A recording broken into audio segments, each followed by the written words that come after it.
Chapter 15. Harmonic Chaos. Hella closed her eyes. Pressure plates, she thought.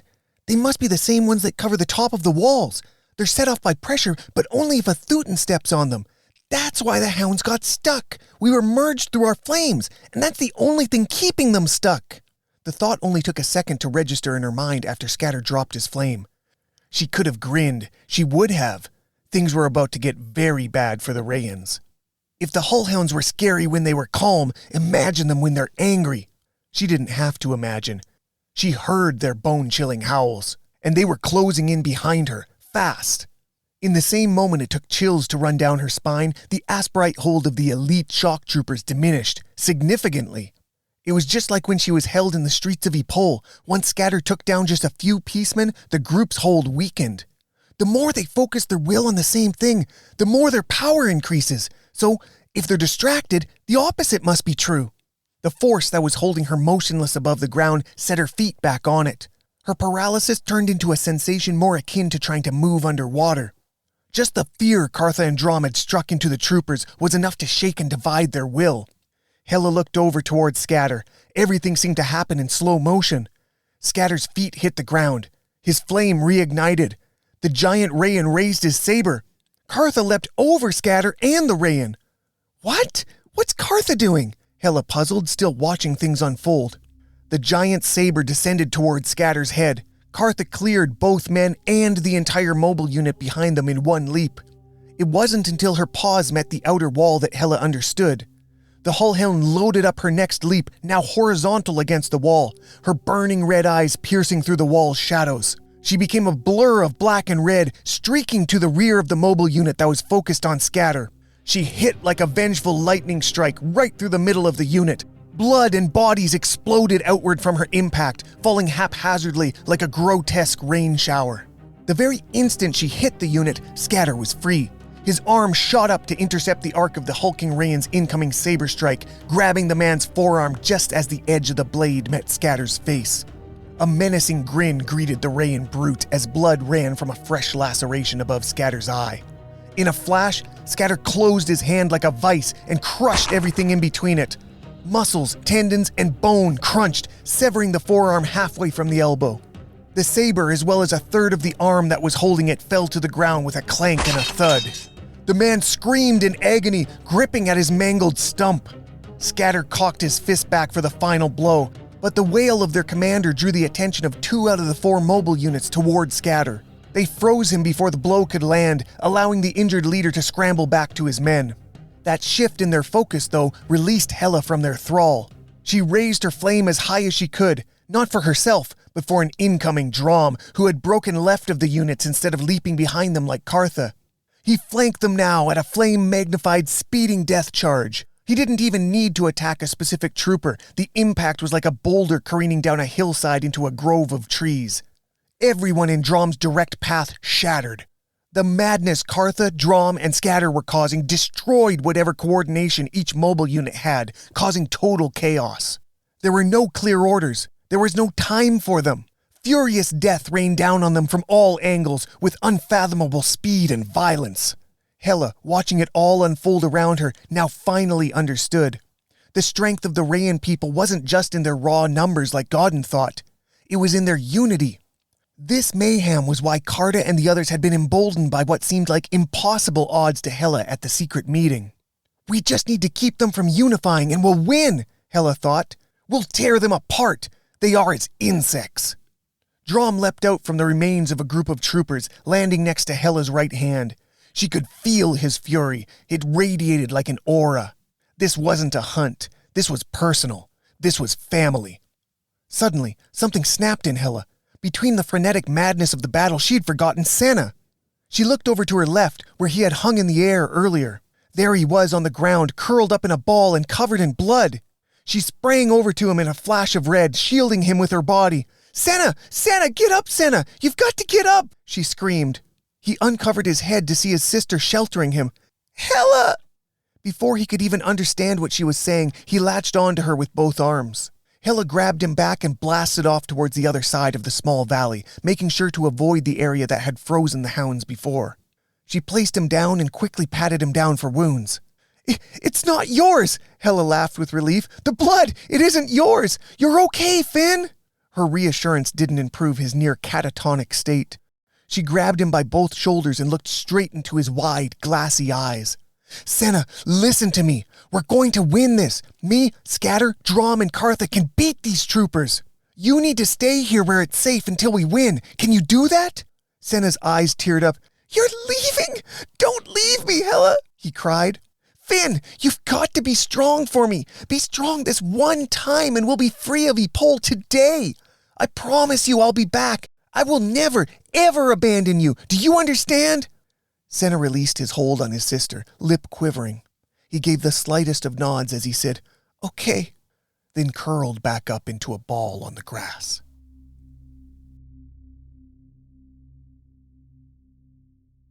What had begun as a flawless ambush by 96 elite Rāyin shock troopers against 4 unsuspecting Thooten escapees had turned into an impending catastrophic slaughter in the opposite direction. The 4 synchronized units had collapsed into a disastrous free-for-all, every trooper flailing in panicked confusion. Skature had joined Kartha and Drom in adding to the bedlam of the skirmish, streaking left, right, up, down, diagonal, orthogonal, grabbing the attention of those he blasted past long enough for the hounds to tear through them from a different angle. They moved unpredictably, but with unity of purpose. They moved like a pack. In a disorganized sprint, one of the separated troopers stumbled over something on the ground, causing him to tumble and barrel roll. He looked for what he had tripped over. It was a girl, and she was glowing. Farah, mesmerized by the horror unfolding around her, opened her mouth in a silent scream. She had been forgotten by the troopers and left locked in shock and terror. She merely knelt, staring blankly through the melee, mouth agape and tears running down both blood-spattered cheeks. The sole trooper, recognizing a Thooten target, raised his saber high and yelled, "Die, you devil!" As he loomed over her, Farah's catatonic gaze broke. She turned her head, displaying the terror written across her face. It bore a look that wasn't a girl's, but a devil's. Farah struck his chest with the heel of her right palm, the man's body obliterated on impact, washing over her in a mist of blood. Catching the explosion out of the corner of his eye, Skature rushed over to the still kneeling Farah, scooped her up, and bounded away from the battle. "Farah, my dear, are you injured?" he asked as he landed, hoping she could at least point to any wounds. When he saw her face, though, he stopped trying to communicate with her and instead grabbed her shoulders. In a low, calming tone, he chanted an ancient Thooten invocation. Farah's eyes fluttered and her flame lessened with the monotonal chant. Then she slumped and fainted into Skature's arms. He laid her down in the grass before turning his sights back to the battle. A bellowing voice suddenly broke over the pandemonium. "Form on me!" Skature located it at the base of the wall behind the mess of troopers living and dead.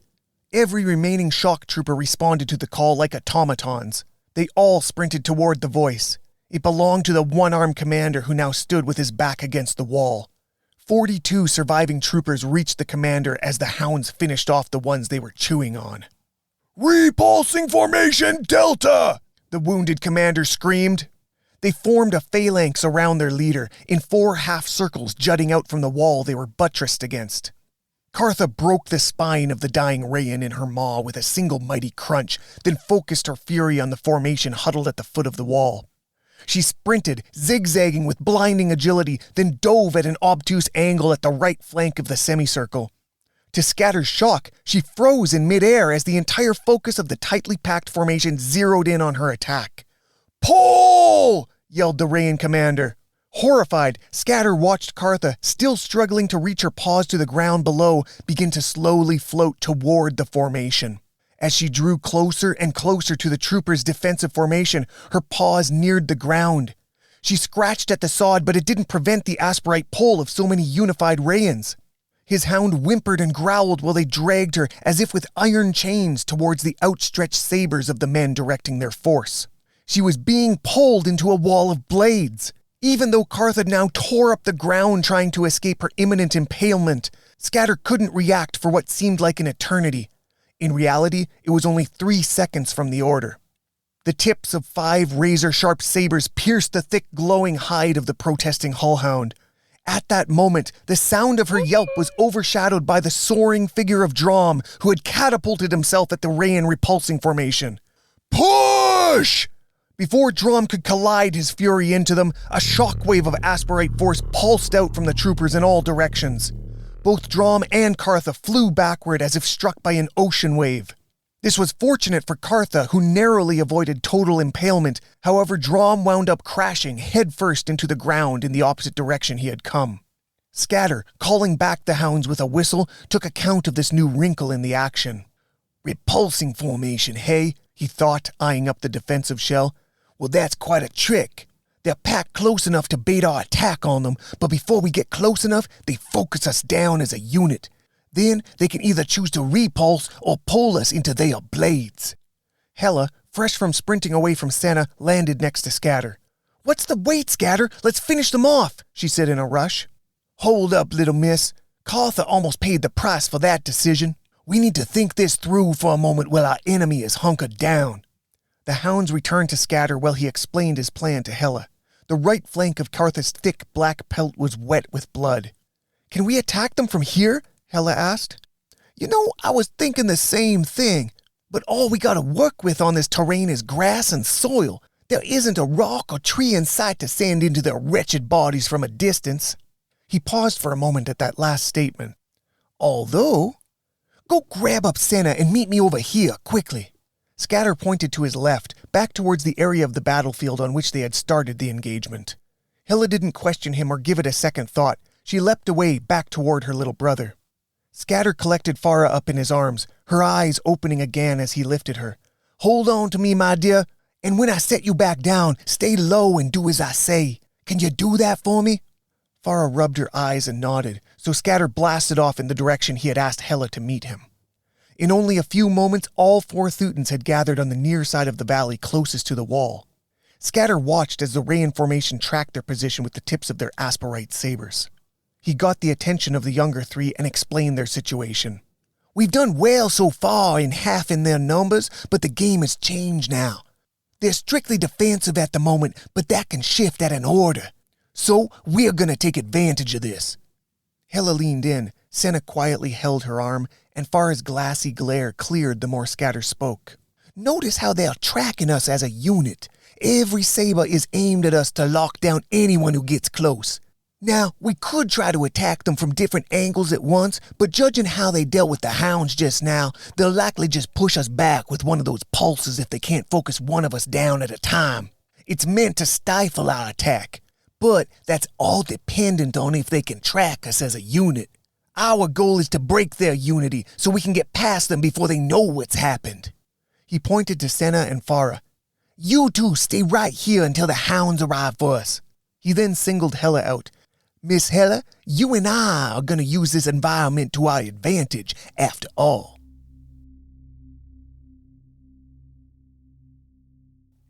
The massive Rāyin unit commander had managed to get his bleeding under control with the few emergency supplies they carried, while the rest of his men shelled up around him in repulsing formation Delta.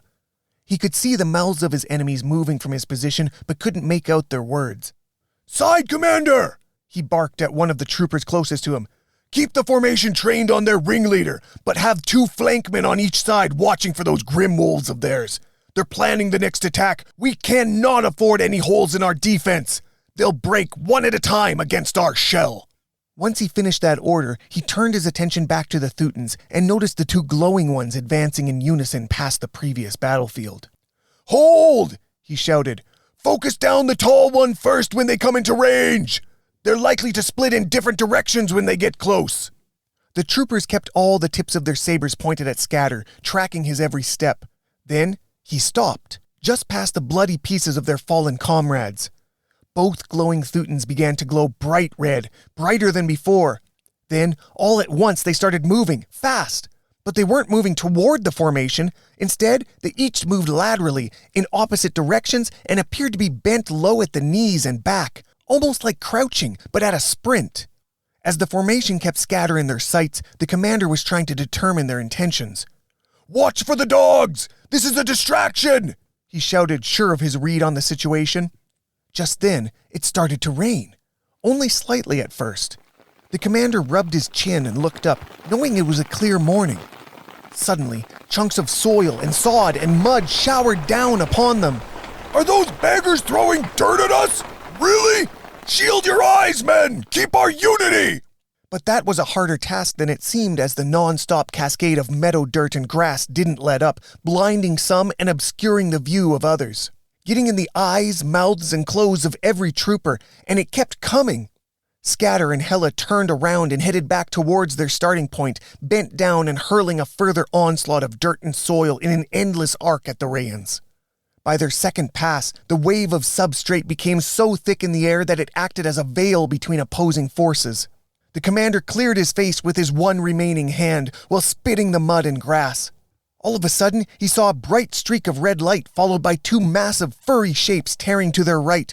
The dogs! They're flanking right! As he shouted the warning, there was a momentary lapse in the shower of debris. Every trooper took that moment to clear their vision and their mouths. It was only an instant, but then they saw something far worse. Bodies!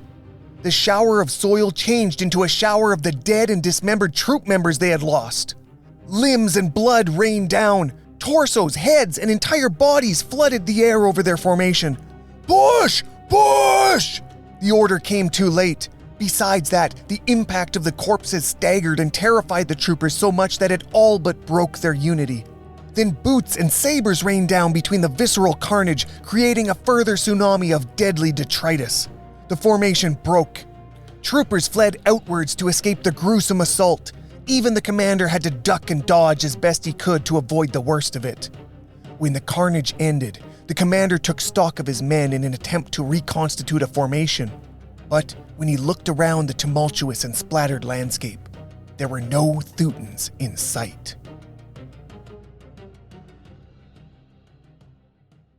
Go get the others onto the hounds. I sent them left, but they're circling back to take us right. They know where to go from here, Skature told Hela as they met back where they had begun throwing sod. What about you? Hela protested. I'll meet up with you in a bit. I've got one last surprise for this Rāyin filth. Hela grinned, then headed back to the others. Sure enough, Kartha and Drom had circled wide and returned. Farah, jump on Kartha. Skature will join you soon. Just trust her. She knows where to go, Hela shouted. Finn, you're coming with me on Drom. This is our window to escape. There were no arguments from either of them. They heaved themselves atop the ready hullhounds and shot off down into the valley and in the opposite direction Skature had sent them during the dirt shower. Where are we going, Hela? Senna asked. Aren't we crossing in the middle of the wall? Skature has a plan, little brother. I don't know where we're heading right now, but I trust him. It's going to be over this cursed wall, and that I know, she gritted. After a brief sprint, the hounds came up out of the valley and approached the foot of the wall. They stopped and laid down. Hela and the others looked back the way they had come. They could barely make out the Rāyin formation from their new location. Wow, did we really go that far? Hela thought. As she gazed at the distant battleground, a streak of red light caught her eye in the middle of the valley. She pointed to it for Senna's sake and said, Skature! The streak popped up out of the valley and landed beside Kartha, who looked up at her master, panting in approval. Ha ha! That ought to keep 'em busy for a bit, he said with satisfaction. Where are we going to cross now, Skature? Hela asked. Well, little miss, this looks as good a spot as any, he chuckled. In fact, you could argue it's even better than our last spot. Her eyes lit up. Hope was turning into reality. She was really about to escape Pole and the Rāyin Empire, never to be their slave again. She and Senna could live free. Free! A wide smile covered her face. She nodded to Skature, then looked at Senna. Finn, are you ready to be free? Senna looked back at her without a smile, but streaming tears of desperation. Skature mounted Kartha, pulled Farah up in front of him, and ruffled his hound's mane. Well, Kartha, it's been a while, old girl. Are you ready to see our hull horn again? She raised her head, looked up the wall before her, and let out an affirmative bark. Atta girl, ha ha! Skature replied, then looked at Hela, who was mounted on Drom alongside him, with Senna in front of her. The last thing needed from us today, my dear, is a little flame. Could you go ahead and raise yours about as much as you can for me, please? After that, Drom will do the rest. He'll follow his mother here all the way to the mighty Horn Mountains. The thought of seeing her ancient forebears' land this day brought tears to Hela's eyes. She blinked them away and rubbed her sleeve across her face. Then she hunkered down on Drom and began to raise her flame. Hold on, Finn. This is the fun part. Skature grinned and did the same. Both hullhounds began to resonate with the flames of their masters. They each crouched down low, loading their powerful legs, then sprung straight up one after the other. Senna let out a gasp. The sheer speed and height of the leap even caught Hela off guard, giving her an almost euphoric head rush as the gargantuan wall passed before them both in a blur. In mere moments, both the hounds and their Thooten passengers were above the Rāyin's primary defense against them. They each descended to the top of its heights and immediately froze on the pressure plates covering the entire width and breadth of the barrier. Skature put his flame out and looked to Hela at his side. Now, if you'd be so kind to put your flame out so Drom can complete his passage. The blue light of the pressure plates Cartha was standing on went dull, then turned off. Hela copied him, the red aura of her flame diminishing and finally disappearing altogether. Drom moved his paws and shook his mane as if he had just been freed from a leash. "Ah, excellent," Skature said. "And looking around from up here, I don't think we can expect any more interruptions before we drop down the other side." He paused. "Oh, and one more thing, my dear. You'll want to raise your flame again once Drom has leapt off the other side so you can all enjoy a soft landing." "You got it," Hela ruffled between Drom's ears. The two hounds then trotted off towards the other side of the remarkably wide impediment. As the end of the wall's breadth came into view, Skature shouted, "Hela, my dear, look!" Hela turned her sights from the upcoming edge of the wall to the horizon that he was pointing at. She gasped, covering her mouth with both hands. "Mountains!" "Look, Finn, look at that!" she said. Senna also gasped. Neither of them had ever seen anything like it. Skature howled with laughter. "Ah ha ha! Just you wait! You ain't seen nothing yet! They're even better up close!" Cartha stopped, the edge of the wall now at her front paws. "This is it, gang," Skature said. He looked at Hela, Senna, and Farah. "Cartha, old friend, let's go home." At that, the massive hullhound dove into the air before her, lighting up mid-drop with a red glow that blazed through the shadow of the wall. Hela took one last look behind her, then squeezed Senna's leg. "Hold on tight, Finn. We're free. Free."